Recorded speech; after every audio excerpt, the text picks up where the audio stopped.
Hello, I'm Linda, and I'm 31 years old. For a long time, I believed I had a strong bond with my mother-in-law, Melissa. From our very first meeting, her warm smile made me feel at home, and I truly thought she cared for me. Little did I know, beneath her friendly facade, Melissa was scheming to drive a wedge between my husband, Scott, and me. At first, I didn't think much of it when Melissa began calling Scott daily while I was at work. It seemed perfectly normal for a mother to stay in touch with her son, but as time went on, I noticed a chilling change in Scott's demeanor toward me. He became distant, and at times his attitude felt tinged with hostility.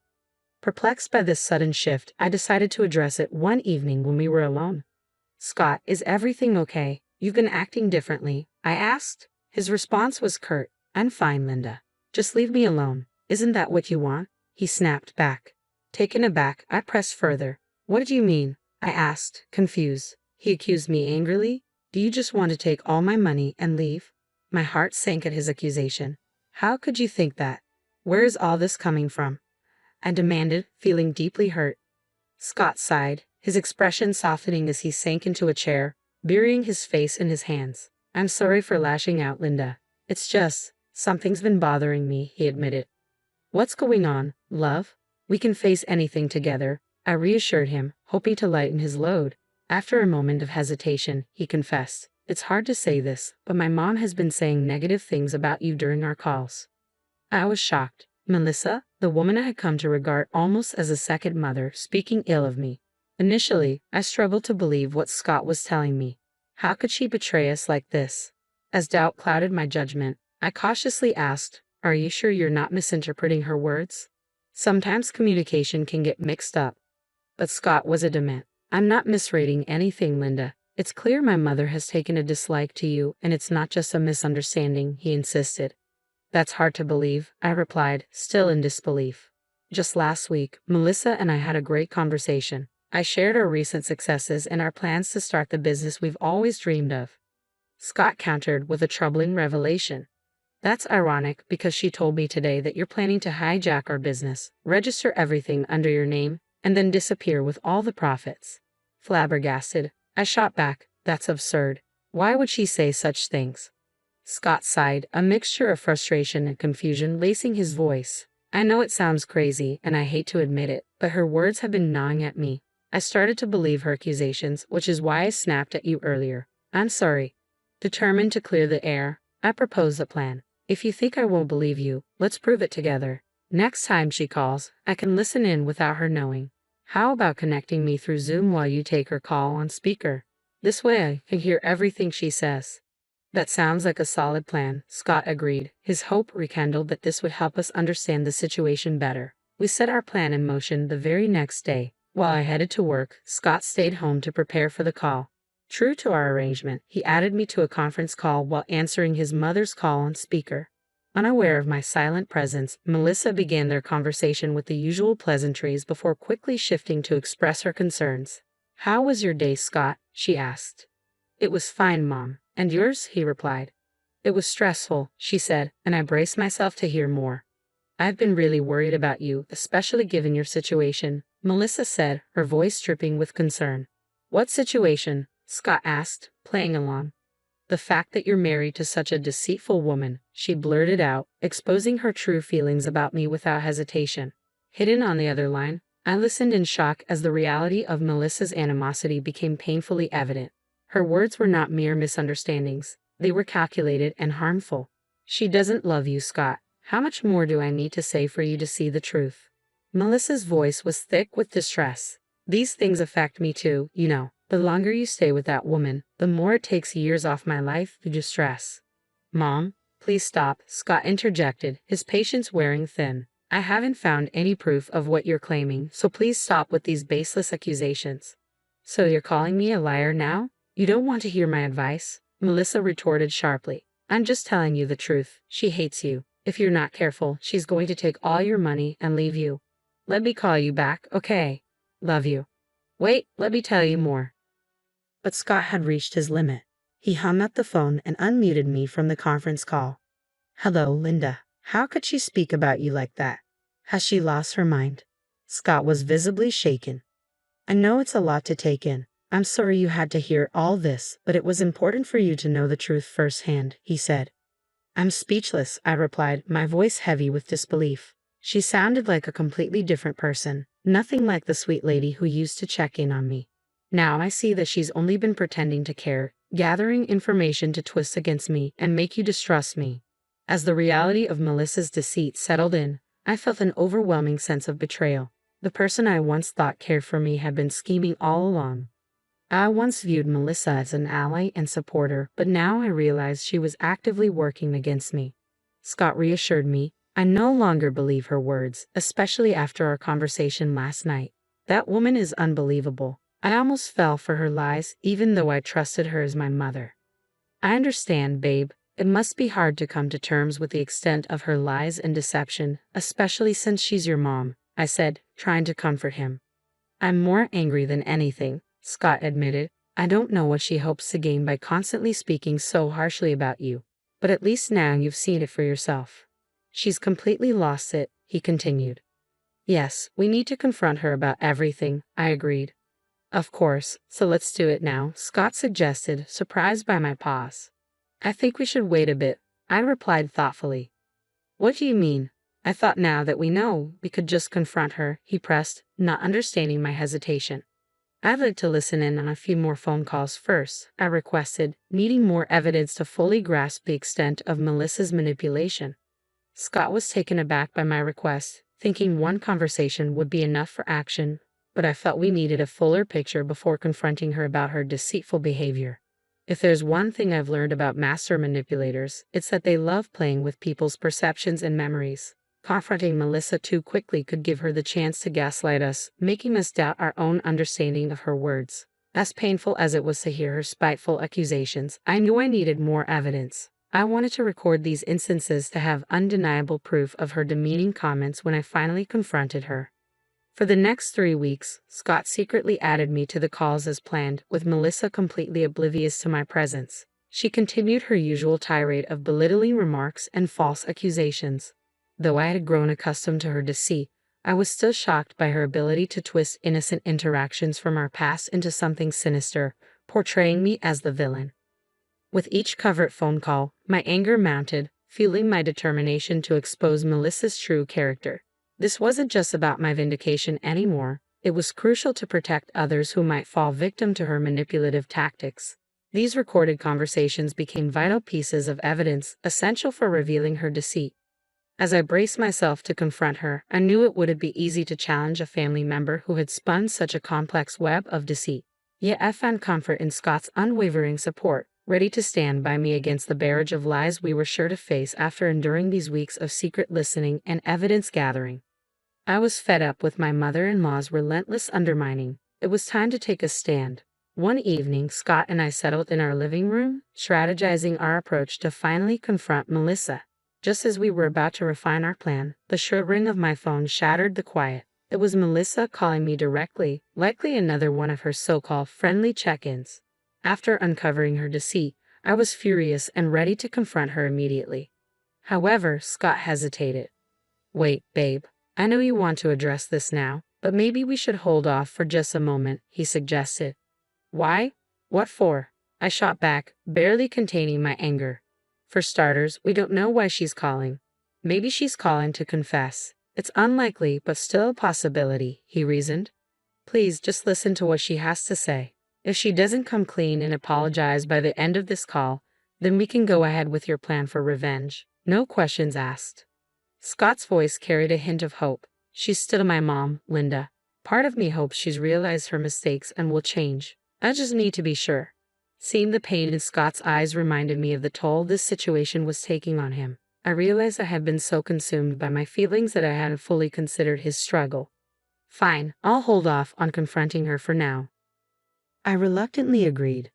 Thank you, Linda, Scott replied, his voice filled with relief. Taking a deep breath, I answered the phone, my tone guarded but resolute. Hello, Melissa. How are you? Her voice dripped with the usual sugary sweetness, which only fueled my irritation. I'm fine, Melissa. How are you? I managed to reply, keeping my composure. Melissa seemed slightly taken aback by the coolness in my voice, but I was determined not to let her manipulate the conversation this time. As much as I wasn't ready to lay all my cards on the table just yet, I couldn't resist the urge to hint at my awareness of her schemes. I wanted her to feel that something had shifted, that her actions weren't as hidden as she believed. "Oh, darling, are you sure you're fine? You sound so upset," she probed, feigning concern. "I suppose I'm a bit upset, Melissa," I said, trying to maintain a calm yet firm demeanor. "You see, I've recently come across some rather shocking news." "What news, dear?" she inquired, her voice laced with a mix of curiosity and caution. "Well, it turns out that someone has been speaking very unkindly about me, slandering my name for no apparent reason. Perhaps out of jealousy or something else," I continued, choosing my words carefully. "Oh dear, how awful," Melissa responded, her tone attempting to mimic sympathy. "Yes, it is awful, Melissa. Have you ever encountered someone so cruel that they would harm another's reputation for no reason?"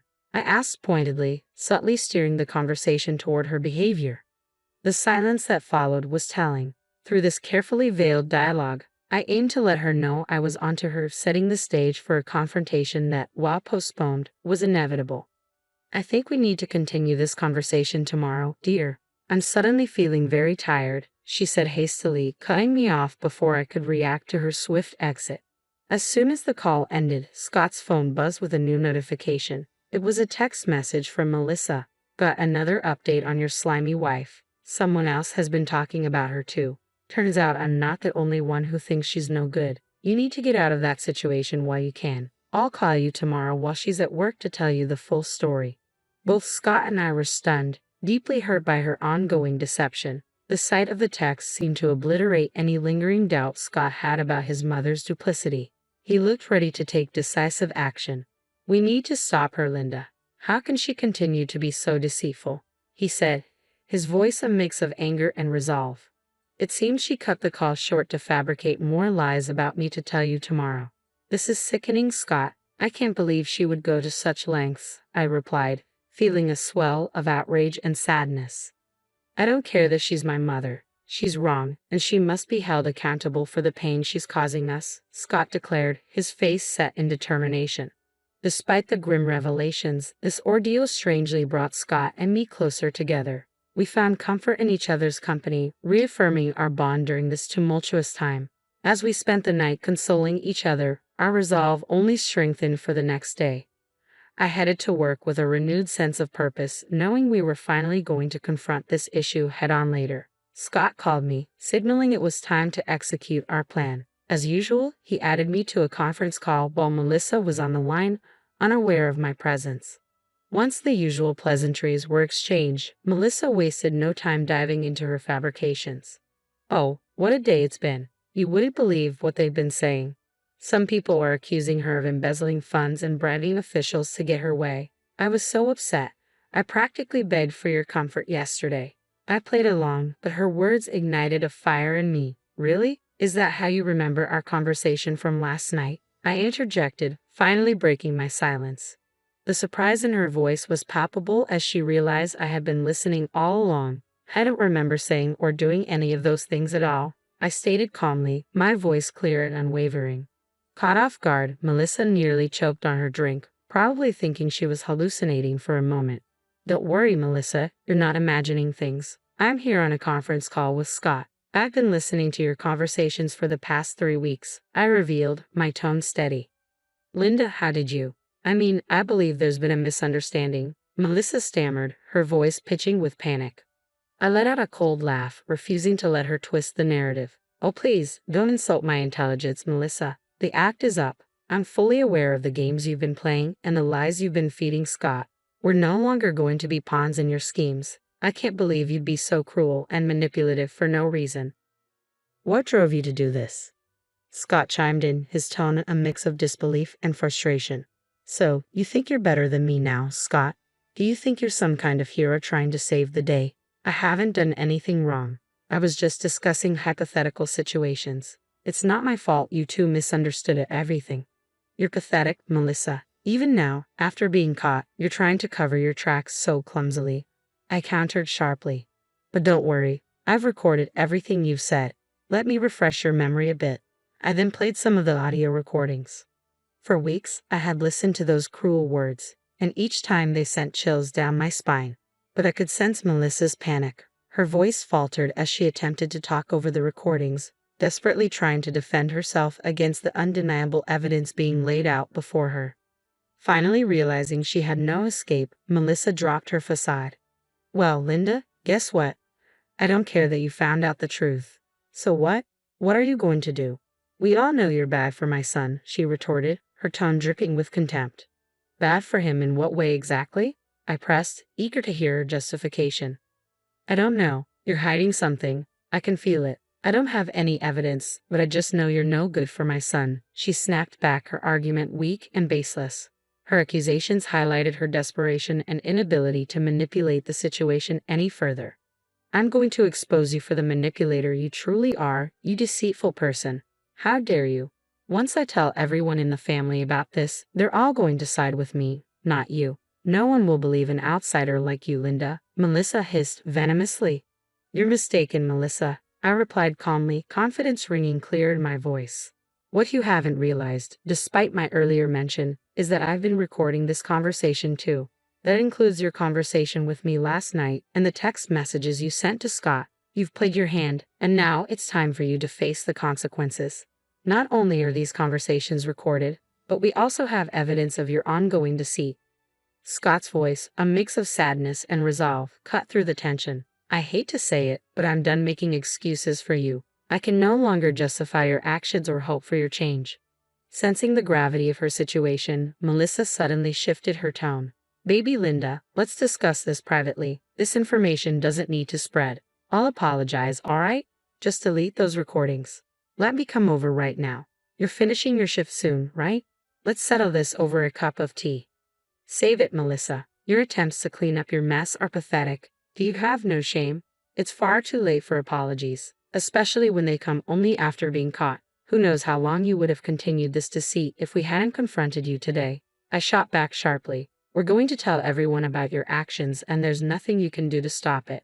Just to be clear, I no longer wish to be in contact with you. I can't surround myself with your negativity any longer," Scott declared firmly, as promised in our conversation. We exposed Melissa in various family group chats, informing our relatives of her manipulative tactics.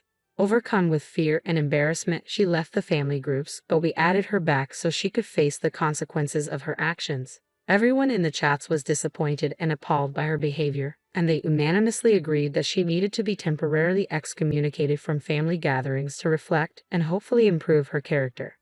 Melissa called us repeatedly, pleading for us to stop tarnishing her reputation, but we stood firm, reminding her of the bed she had made for herself. After exposing her, a deep sense of satisfaction washed over me. Melissa's hold over us had diminished, and we were reclaiming control of our lives. I was confident she wouldn't dare manipulate anyone like this again.